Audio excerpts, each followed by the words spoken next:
Good morning. It's Thursday. You know, it's funny. Funny people call it Friday Eve.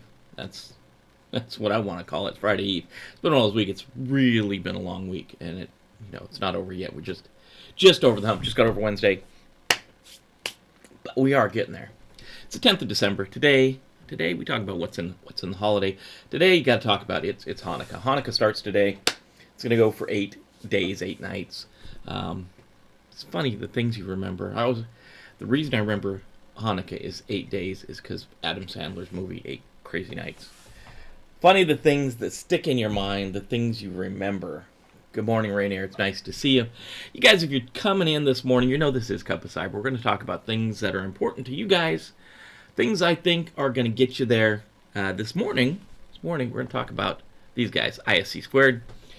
You know, it's been the week of certifications. We've been talking about certifications. Started the week, we started about talking about CompTIA's stacks and what the heck those are all about.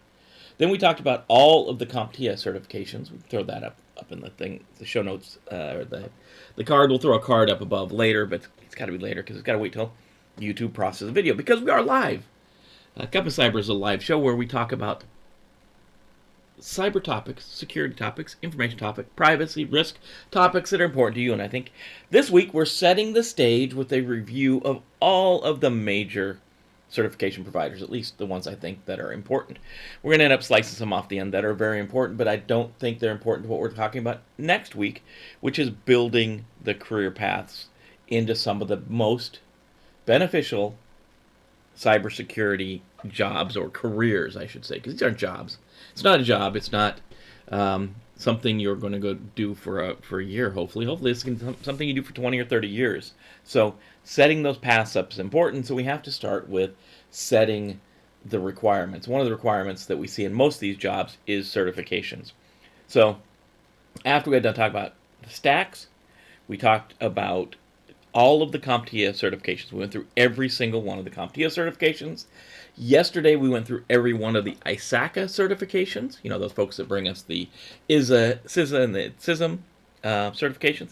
And today, we're going to talk about, another one of the big guys, ISC squared. ISC squared, big dog. They are a big dog certification organization. A lot of these are nonprofits or not-for-profits. The one we're going to talk about tomorrow, offensive security. We got to talk offensive security. Had to figure out which one we do on Friday. We had offensive security, we had SANS, we had EC Council, and there's a bunch of other certification organizations out there. But those are the three we had to pick from. So I had to narrow it down. I just said, okay, we're going to go with offensive security, because offensive security covers a niche that isn't covered by any of the other certification providers we've talked about. I granted CompTIA provides us information on Pentest Plus. Pentest Plus is kind of equivalent to CEH, but CEH has a much cooler name for the recruiters. That's about it. But offensive security has the premier, in my opinion, certifications for pen testers, red teamers, that kind of stuff. Now SANS, on the other hand, SANS is a whole different beast. SANS has a ton of training, and it's exceptional, and it comes with the price that's exceptional as well. A general SANS course is going to cost you about $7,000. Now that may or may not, that $7,000 may or may not cover certification. Normally it doesn't, so that's a little more money on top of it. But so we zeroed in on this CompTIA, ISACA, ISC squared, and offensive securities certifications. So the ones we're going to talk about this week, today is, of course, ISC squared. Tomorrow we'll talk about offensive security. So that's it. Paul is here from Great Britain. Good to see you this afternoon. I'm glad you like to throw that in there. We are here on the East Coast. It's 7:34 a.m. Let's throw the intro in, and we'll get talking about our ISC squared certifications.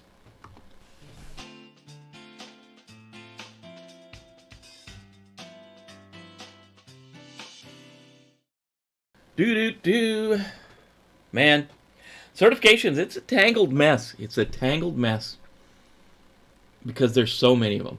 And really, up until the DoD released 8570, and I don't even know how many years ago that was, at least 10, most people in the IT or cybersecurity world, InfoSec back then, fell into one of two camps. The first camp was, I'm going to go ahead and get certifications. I think they provide a useful information about, my proving my worth.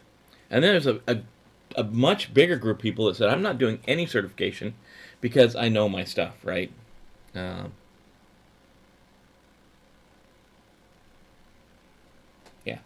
So before we jump into the slides, Paul's got a good point here. Let me throw this on the screen. Paul, let me throw it on the screen. Also, well, I appreciate these courses aren't cheap to build and run, but at roughly 5 to 6K for a SANS course, are they pricing people out of a role in security? And honestly, I'm going to tell you, Paul, to be fair, and you got Paul goes on to say, and to be fair, it's not just SANS who are expensive. I agree, but SANS is probably the most expensive. All of the, and we'll look at the certifications today, especially ISC squared. ISC squared demands a premium price too, and it's because of where the position they hold in the market. And I have to say, of all of the training, and we really should contrast what I feel are two of the best training providers in cybersecurity. On one hand, it's SANS. It's hands down, SANS provides some of the best training you're going to get. And at that $7,000 mark, most of the people that are taking SANS training are in a security role in an organization that is willing to pay $7,000 to $10,000 a year for you to go to training. On the other hand, I'm going to put the other organization I think that does exceptional training, and that's offensive security. And we're going to talk about them tomorrow. And their training is about $1,000, and that does normally include the certification. And with offensive security, you're going to get exceptional training as well, and a certification. In both cases, a SANS certification and an offensive security certification, hands down, are going to prove that you know your stuff, because they're generally driven by lab or hands-on based certification. So it's not multiple guess, and I'm not making fun of multiple guess, because at the time I took Security Plus years ago, it wasn't computer based, it was paper based, and it was fill in the blank, multiple guess. Pick the best choice, and it was tough. It was a tough exam, but I do agree, Paul. These are expensive, and I don't know that the thing that gets me, and I'll go a second on my soapbox, then I'll get off it. I want to get onto the certification thing that I don't understand. I get that if SANS is going to have training in Las Vegas, or training in Virginia Beach, or training in one of these fairly expensive places to go, and they've got to have a room, and they've got to pay for an instructor or 2 or 3 to be there, and they got to provide materials and all this stuff, maybe it is $7,000 to put it together. But if you take that very same course that's been pre-recorded from one of these live events, and then you offer it online for the same exact price, I don't understand that. And maybe it's just me. Maybe it's their model. I know they're not a nonprofit, so they're doing good things with the money, but I don't. It seems to me that the one you watch that's pre-recorded, that you don't have interaction with the instructor as much, that shouldn't be as much as the one when you're sitting there with the instructor. I don't get it. I don't get that part of it. Feel so defeated. I failed the Security Plus yesterday. It was my second attempt in 2 weeks. Failing once was okay, but twice in 2 weeks is a bit too much to handle. Excuse me, I still got that frog in my throat. Guys, Dooley, honestly, the certifications are set to be hard. And people, I've heard people joke about CompTIA's exams. Early on, and it was earlier version, so I can't speak to the current version, but years ago I took the CEH, and the Security Plus about in the same month. They're roughly the same month. And I can tell you, the CEH was fairly easy. It wasn't that bad. I thought Security Plus had some teeth in it. I think, there's some good value in Security Plus. It's not an easy certification to pass, and I think people maybe go into it too light, thinking it's an easy certification. It's entry level. It's going to be a piece of cake.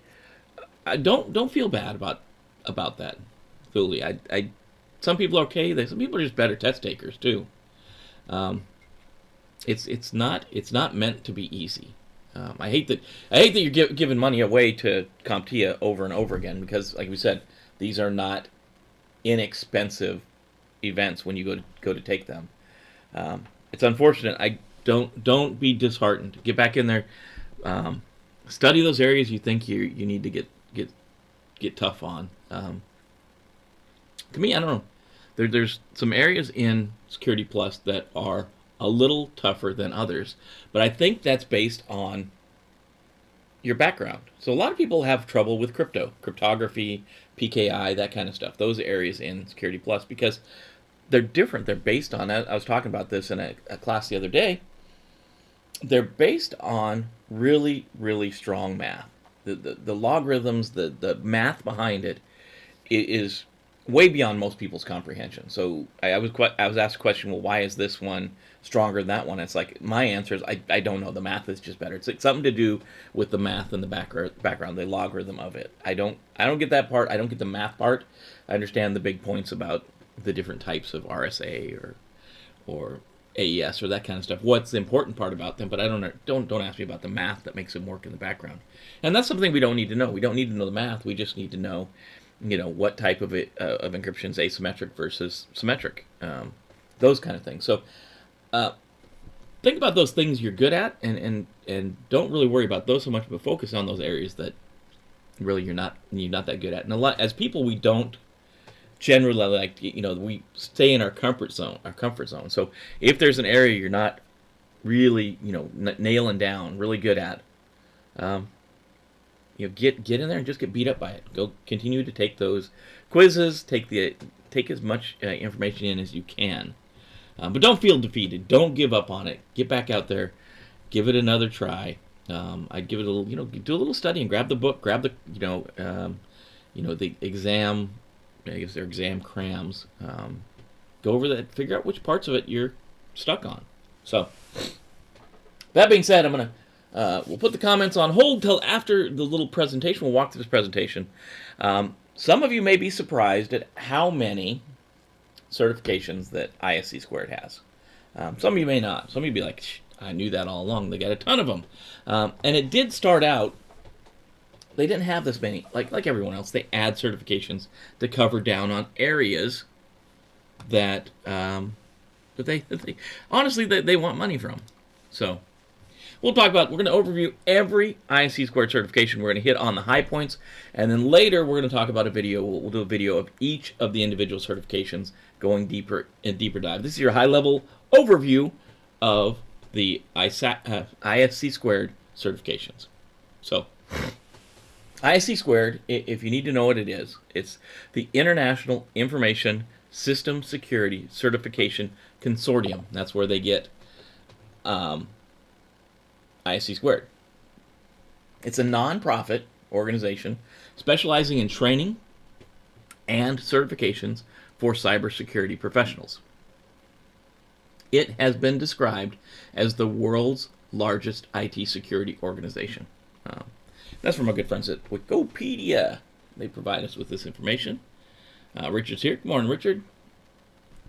So here is the lineup. Here's their batting lineup. Associated ISC Squared CAP, CCSP, CSSLP, HCISPP, SSCP, and then the banquet that comes with your CISSP. There's the CISSP, and then there's 3 concentrations. After you get your CISSP, you can get the CISSP-ISSMP, ISSEP, and or ISSAP. And we'll talk about each and every one of these in this presentation, at least at the high level. So the first thing we'll talk about is these certifications all require some level of experience, right? And that can be something like the SSCP requires about a year of experience. And then you have things like the CISSP that requires like 5 years experience in the field doing things in the domains that you're going to be tested on. So ISC squared came up with this associate of ISC squared designation. And this is the option for individuals that don't meet the experience requirements for the certifications they're taking. So we look at the cost over there. The cost is variable. The number of questions is variable. The time limit's variable. Because what you do for the associates of ISC squared is you take one of the other certifications that you may not have experience in. For example, the SSLP requires that you have 3 years of experience. You may not have 3 years of experience, but you can go take the certification, and if you pass it, then you become an associate of ISC squared. And then when you get the experience, you have a certain time frame after passing the certification to get the experience, and then you automatically change over from an associate of ISC squared. Once you provide the proof that you've got the experience, then you get the certification you passed. So essentially you can take the test and then go get the experience, and then you'll be awarded the certification, which is different than what they did in the past. In the past, I mean, you just didn't, if you took the test and you didn't have the experience, you just didn't get the certification. You didn't get anything. Walk away, have a good day. And some of the providers like ISACA, they will certainly take your money, and if you pass the exam, you'll send your information in, and they'll let you know you didn't get it. They don't have, ISACA doesn't have an associate of ISACA. They will give you time after you pass the certification to get your required experience, but you really don't carry any type of credentialing until then. So ISC squared is saying, at least we'll give you some type of credentialing. We'll give you some proof you can put on your resume that you passed the exam. So it's essentially, that's what you're saying with this. The associate of ISC squared is you're saying, I took the CISSP, I passed it, but I don't have the experience. So I know the knowledge, maybe I don't have the hands-on experience in it. So that's what the associate of ISC squared is all about. If you ever see somebody with that, it means they passed the test, but they don't have the experience requirement. All right. So on the first real, I guess we'll air quotes, real certification is CAP. And this is the Certified Authorization Professional certification. This bad boy's $599. 125 questions on it. You got 3 hours to complete those 125 multiple choice questions and get a passing score of 700 out of 1,000. We get asked this question all the time. Isn't that just a 70%? Yes and no, because the exam questions are weighted a little bit. They're not quite straight. It's not quite a straight 70%. So it's 700 out of 1,000. And here's your domains. 1, Information Security Risk Management Program. 2, Categorization of Information Systems. 3, Selection of Security Controls. 4, Implementation of Security Controls. 5, Assessment of Security Controls. 6, Authorization of Information Systems. And 7, Continuous Monitoring. And those of you out there in the world that know the RMF or the Risk Management Framework would say, hey, 2 through 7 look like the 6 steps in the RMF. And I agree with you. And the thing that drives me crazy about this particular certification is the second version, the updated version of the RMF came out years ago. And it includes another step. It's the prepare step, which really should sit between domain 1 and domain 2 in this particular certification. But they being ISC squared, have not integrated the new version of RMF into the certification that essentially provides proof that you know the RMF. I'm going to hold the questions till the end, so just if you get questions, keep them coming. I'm going to hold them to the end, and then we will answer them all there. Our next certification is the Certified Cloud Security Professional, or CCSP. You're going to see the green bar on the side generally is going to have repeating information. It's going to be the same. Cost is $599. Number of questions, 125. Multiple choice. You get 3 hours to do it, and the same thing, the same 700 out of 1,000. In this one, you have to understand cloud concepts, architecture and design, cloud data security, cloud platform and infrastructure security, cloud application security, cloud security operations, and finally, legal risk and compliance. This one, it focuses on the vendor neutral cloud. So it's not particularly talking about AWS or Amazon or Google. It's just talking about common cloud, vendor neutral cloud technologies and security of those environments. So next on the list from ISC² is the CSSLP, and this is the Certified Secure Software Lifecycle Professional. And this has 8 domains: secure software concepts, secure software requirements, secure software architecture and design, secure software implementation, secure software testing, secure software lifecycle management, secure software secure software deployment, operations and maintenance, and finally secure software supply chain. As you can see, this is a certification focused on software development. So if you're going for software development, this is the certification you want to get. This is where, if you're in that lane for software development, this is the certification that you want for the security of that. The cost is $599. The number of questions, 125. Time limit, 3 hours. Multiple choice, 700 out of 1,000 again. And you'll note there's asterisks over to the side. Now, I know ISC² does some great things. Their documentation, however, especially for this certification, is a bit lacking. Some of their documentation, and that's as of this morning, the 10th of December 2020, the documentation this morning in the very same document, within 2 pages, at one place they say there's 125 questions and it's 3 hours, and then 2 pages later they say it's 175 questions and it's 4 hours. I believe there's more information that leads me to say that it's 125 questions at 3 hours, and I think it used to be 175 questions at 4 hours. I think it's been changed, and not all the documentation has been updated correctly.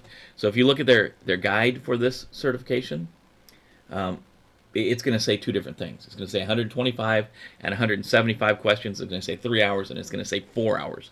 So I'm guessing here for you guys, it's 125 and 3 hours. It follows the model. They're trying to get all of their stuff kind of into the same basket, other than the king of all certifications, which we'll talk about later.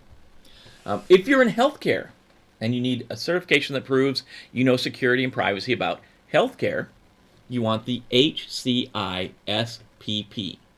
Healthcare Information Security and Privacy Practitioner. Again, $599 is the cost.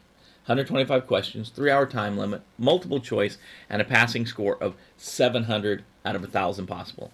The domains are the healthcare industry, information governance in healthcare, information technologies in healthcare, regulatory and standard environments, privacy and security in healthcare, risk management and risk assessment, and third-party risk management. So you can guess that this one is going to be centered around things like HIPAA and talking about how we secure and protect data in healthcare, data around healthcare. So, healthcare provider, you're working in hospitals, you want to work in that environment, hospitals, dentist office, even pharmaceuticals, HCISPP may be the certification for you. Now, this is a little different. This is the System Security Certified Practitioner. And I know we're not talking about, any of the requirements on experience for any of these certifications, but I'll mention that this one is a year. This is the shortest amount of time for any of the ISACA certifications, obviously other than the associate in ISC². But this one's a year. If you have a year experience in these areas, in one of these areas, access control, security operations and administration, risk identification, monitoring and analysis, incident response and recovery, cryptography, network and communication security, and systems and application security, then you can sit for and get this one. You got to have a year experience. You'll notice the cost is quite a bit less. $249, 125 questions, 3 hours, multiple choice, 700 out of 1,000. So this one's dropped about in half, right? And this is kind of what I see their entry-level certification. So if you're coming into the field, you're new to the field, you got about a year experience, you've been working on a help desk or something like that, you're going to probably want to sit for the System Security Certified Practitioner, or the SSCP. So if you see that one, that's what this one is all about. It's one of the in ISC squared world, it's one of the junior certifications, right? I think it's got entry level for ISC squared. It's entry level. So ISC squared, even, you know, we talk about CompTIA. CompTIA's got entry level stuff that you don't need any experience. ISC squared is going to put a year marker on this one, so it's one of the lower ones. And now to the king of all certifications in security, in my opinion. They've been around the longest, and they've held kind of this position as the top security certification. Whether you believe that or not, whether you agree with them or not, whether you like ISC squared or not, whether you like the CISSP or not, you have to admit this certification is pretty much the king of all security certifications. It's down to 8 domains from what used to be 10, and those are security and risk management, asset security, security architecture and engineering, communication and network security, identity and access management, security assessment and testing, security operations, and then software development and security. So it's a lot of stuff they cover, and they always talk about a mile wide and an inch deep. We're covering a lot of stuff, and it's really focused on people that want to be in management and leadership in security. These are for the folks that are going to be talking to C-level people, but it covers a lot of areas. So if you get the CISSP and you want to work for the DoD, 8570 says the CISSP covers IAM, or Information Assurance Management, level 1, 2, and 3, and IAT, Information Assurance Technical, level 1, 2, and 3. So if you get the CISSP, you can get any job in IAM or IAT. That only goes to 3. There's only 3 levels. So you can apply for all those jobs. You'll have the requirement, the certification requirement for all those jobs. You're good to go. You'll notice again, like the SSCP, the pricing is different on this way, but it goes the other direction. Instead of $5.99, this one is $6.99. And you notice the number of questions is different. It's up between 100 and 150 questions you're going to get in this 3 hours. It's adaptive, so it's a computer adapted test in English. So it's going to wander back and forth. If you do good in the area, it probably is going to drop off questions. If you're struggling in the area, it's going to ask you more questions than that area to see if maybe you just got a weird question that you didn't understand, or maybe it's you just don't know that area. So it'll go flex back and forth. If you take the CISSP in any language other than English, it's the old linear exam, and that's 225 questions. It's not adaptive. It's just straight multiple choice through. So you got 3 hours to do that. Multiple choice, 700 out of 1,000 for this. And then once you get your CISSP, ISC squared has added some concentrations. So you can do a CISSP with a concentration, which is another certification you have to take in a specific domain where you go deeper into a topic. So as a lot of people say, CISSP is a mile wide and an inch deep. You cover a lot of topics in security. You can talk about a lot of things in security, but you can't go too deep into them. So they've created these concentrations in different things, like the CISSP-ISSMP is the Certified Information System Security Professional with a concentration in Information System Security Management Professional. It's back to the normal costing, $5.99, 125 questions, 3 hours to take it, multiple choice. You got to get 700 out of 1,000. But what you talk about in the MP is leadership and business management, systems lifecycle management, risk management, threat intelligence and incident management, contingency management, and law, ethics, and security compliance management. So you can see this one is focused specifically at somebody that wants to be in management or leadership, right? Somebody that really wants to be a leadership role in security, and that's what you're going to do the ISSMP for. The ISSEP, so it's a CISSP-ISSEP, this is for engineering professionals, right? Same thing, $599, $125, questions, multiple choice, 3 hours. Got to get a 700 out of 1,000 to pass this one. We talk about system security engineering foundations, risk management, security planning and design, systems implementation, verification, and validation, secure operations, change management, and disposal. So it goes into engineering of security, security engineering. And then finally, the last one from ISC squared, the concentration CISSP-ISSAP talks about architecture. This is the architecture professional, security architecture. So we talked about architect for governance, compliance, and risk management, security architecture modeling, infrastructure security architecture, identity and access management architecture, architect for application security, and security operations architecture. So this is obviously the engineering gets you ready for a job in security engineering, or proves you're ready for a job in security engineering, while the AP proves you're ready for a job in architecture, security architecture. A little bit different there. They cover the same areas. In a way, there's a little bit of overlap. But think about architecture as at a bigger level, usually looking forward where engineering is implementing security into products today. So there's a lot of different paths we can set when we're talking about all of these different certifications from ISC squared. We see all of them here. There are really I'd say six base security certifications, right? The CAP, the CCSP, the CSSLP, the HCISPP, the SSCP, and the CISSP.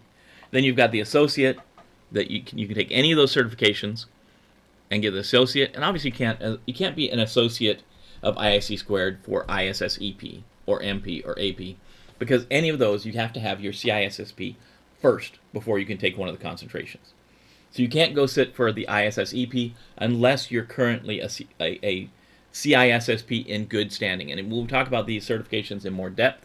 We'll talk about what it means to be in good standing, and we'll also talk about the experience requirements, the continuing education requirements, right? So once we get a certification, we have to pay every year on that certification. We have to pay to maintain it. And we also have to ensure that we're continuing education. We have to continue education for each of the certifications we maintain. ISC squared, I'll give you a little foreshadowing. ISC squared, a couple years ago, they changed their model. You used to have to pay $85 for every certification you had, and that was paid every single year. A couple years ago, they changed that to $125 across the board. So if you have 6 certifications, it's $125. If you have 1 certification, it's $125. It hasn't changed. So really, if you have multiple, it makes it more cost effective to have multiple certifications, because if you have 5 certifications, it goes from $85 a piece to essentially $25 a piece. So that's your rundown. That's what it looks like for ISC squared. That's for your ISC squared certifications. We went through each and every one of them this morning. Adds to the bucket of certifications we've looked at this week. And now let's look at the questions. Can you recommend a site to get dump questions? No, and I never would. I would never recommend any dump site. Here's the problem with a dump site. You go to a dump site, you learn the question and answer so you can go past certification. Then you go to do a job interview. You've got the certification because you went to the dump site, but you don't know the material. You got to know. Just learn the material. Go out and learn the material. Don't go to a dump site. And this is my opinion. If you go to a dump site, maybe you're going to get certification, sure. But when you go to the job interview and they start questioning you on the topics that you should know because you've been certified in this area, like CAP, you might not know them because you spent your time learning at a dump site. It's better, in my opinion, this is the way I see things. The certification has been put in place. The reason they put certifications in place was so that after you've been in, we'll talk about CISSP, after you've been in cybersecurity, information security, for about 5 or 6 years, you've been doing these things. You've been learning these things. You maybe have a little bit of a study session to brush up, but then you go take certification and you prove that you know what you've been talking about all along. It's not necessarily the security certifications, any certification, isn't set for somebody to sit in a classroom for a week, not knowing anything about security before that, get the information crammed down their throat, and then go past the certification exam, any certification exam. I think that's a bad model. That's kind of shake and bake. You learn a bunch of stuff in a week and you're not going to retain it. Whereas if you learn the stuff over a period of time and you actually do it, you're going to retain it. You'll go take the certification, you'll pass certification, and when you go to the job, you're going to actually know how to do it. So I'm never going to recommend any type of dump site. I don't think they're good for the security community as a whole, and that's really what I'm all about. I'm at the backside of my career. The folks that are coming up now need to know this stuff. They need to know more than just a dump site, and that's. Sorry about that. I'm sure there's sites out there, but I'm never ever going to recommend for any certification, to tell you the truth. How long does it usually take to learn? That kind of ties right into it. Depending on which one you want to get into, like the SSCP, you could probably learn that in, I would say take a month for some of the easier ones. And I think the SSCP probably take a month or 6 weeks. Break it down, take your time, go through, get a couple good books, and then a lot of the books will have labs in them, right? So right now I'm teaching a class in Security Plus, and we're using. I don't have anything to do with this book. It just happens to be the book we're using. We're using this book for the Security Plus exam, and I am amazed sometimes at what people do. The book itself has exercises that you can do. So when we're talking about access control, they have exercises where you can go out and go into an Active Directory domain and build access control lists. You can go out, you can get virtual machine, you can get VirtualBox, from Sun. VirtualBox is free. So VirtualBox you can get from Sun. You can install that on your Windows, Mac, or PC. And then you can go to Microsoft and you get a trial version of Windows Server and install Active Directory as a virtual machine on your laptop or whatever device you're using. And then go through the exercises, like read the topic. Okay, I'm understanding mandatory access control. I'm understanding discretionary access control. Okay, now I'm going to go set up I'm going to go set up Active Directory and set up access control. And now I know it. Now, not only do you get that knowledge so you can go pass the certification, but then when you go, like you're in that interview, you're like, did you get your SSCP? And you're like, yeah, I got it. And the reason, I was going through, I had to set up Active Directory, and they're like, oh, you know how to set up Active Directory? Like, I've done it. Maybe, I've got the basics of it. That's going to separate you from a lot of people. And a lot of these books, and it's not just this one. This one's by Glenn Clark. Good guy. But a lot of them out there have exercises that you're going to go through. Go through the exercises. If they've got labs, go through the labs. Do the thing that they're talking about in the lab, because that's going to put you a little bit ahead. You're going to understand the topic a little bit more. That's my thought. That's my 2 cents, guys. I've been doing this stuff right around 30 years now. Back in InfoSec, when InfoSec really was keeping track of software licensing and making sure you could pass the IG inspection when the IG came around. Man, has it changed over time. It's a field that's good for you if you want to stay on top of things. And again, Richard, I'm not gonna make fun of you for your question, not at all, because that's a lot of people in this field use those brain dumps or those question dump sites. I don't think they're good, but that's a byproduct of creating this industry that needs so many people.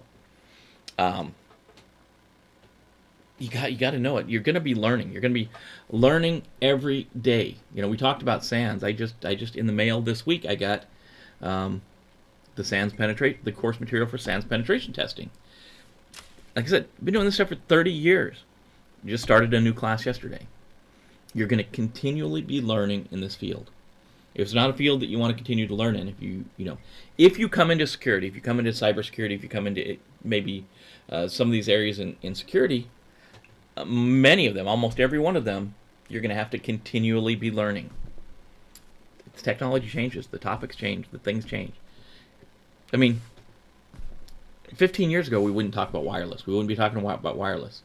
10 years ago, we wouldn't be talking about cloud computing. 5 years ago, we wouldn't be talking about ransomware. Things change as it goes along. There's new topics, there's new stuff, and you got to stay on top of it. And you're going to have these certifications. They're going to be required, and you're going to have to decide which ones you need and which ones you're going to maintain. Because it's not just about money; it's about time going into each site, logging your credentials, logging the things you've learned, and staying on top of all of them. Some of them you're just going to let fall away. You're gonna get certifications. Like I got CEH years ago. It really doesn't provide a lot of value to me, so I just let CEH fall away. I didn't maintain it. It wasn't a cost thing because it didn't cost anything to maintain CEH. It was just, every year you had to go in and update the data, and then every year you'd go in and you're like, oh, what was the password for this site, or they changed the site, or they changed the way they were recording, and I just let it. Sometimes just let things go. So, back to your question, how long does it take to learn? Depends on the certification exam. I would say give yourself at the minimum the easier exams. I'd say easier in air quotes. The easier exams, probably a month to 6 weeks. Give yourself some time to go through it and actually read. I will throw the link to the book in the show notes, right? Thule, you're asking about where you can purchase that Security Plus book. I'll throw it in the show notes. Last time I had to get I picked 4 of them up because I had some other people I was taking care of, and it's a hard one to get. I had to buy it from 3 different vendors. I had to get 3 different people to get it from. So I got it on Amazon's where I got it, but I'll drop a link. Drop the link. I'll drop my affiliate link in the show notes. It doesn't cost you any more to use affiliate link, by the way. But that's where we're at. Tomorrow we're going to talk about one of the strength play, and I'll give you one of the funny things about offensive security. I'll be recommending the classes in offensive security tomorrow, even though in the past they sued me. And tomorrow I'll tell you about why they sued me, but I'll leave that up in the air. Even though I'm going to be recommending them tomorrow, offensive security, I'll tell you why they sued me. Funny stories. So stay, if you can, share this video with your friends. I know it's a lot to ask. Hit the subscribe button right over there. Hit the like, hit the bell, hit the thumbs up to like the channel. If you can, there's a link for Facebook up above. Continue the conversation in Facebook at Cyber-Recon. That's Facebook/Cyber-Recon training, all one word. If you want this, I haven't been talking about this. If you want to just listen to the audio-only version of this, it's available on Spotify and all the, iTunes. All the providers it'll be going out. We make it available at 9 o'clock in the morning. Whenever they pick it up is whenever their cycle is to pick up things from the RSS feeds. So you can check it out. You can find us on any of the audio-only podcast formats. Same show. We just port it over, put it into an MP3, and send it over there in case you want to listen to it or put yourself to sleep. So I'll give you the link to the book. I'll get that together. I'll drop it in the show notes. You can click that and go off and find it. And tomorrow we'll be talking about offensive security. That'll wrap out the week of talking about certification providers. Talked about CompTIA, talked about ISACA, talked about ISC squared now. One more to go this week. We'll talk about offensive security. And I'm talking about them because the whole area of penetration testing, red teaming, they own it. They own it. There's really good classes in SANS. SANS offers so much, and it's just so much more money. I cut SANS loose, and we're going to talk about offensive security. OSCP, OSCE, great courses. So, that being said, take care of your friends, your family, coworkers. Take care of each other. This is a community we want to build. A community of like-minded folks in security, cybersecurity, risk management. Be here tomorrow morning, 7:30. We're talking about closing the week out. If you are of the Jewish faith, enjoy Hanukkah, I guess. I know there's a lot of things that go on during these next 8 days. So, other than that, love to see you tomorrow here at 7:30 a.m. East Coast time.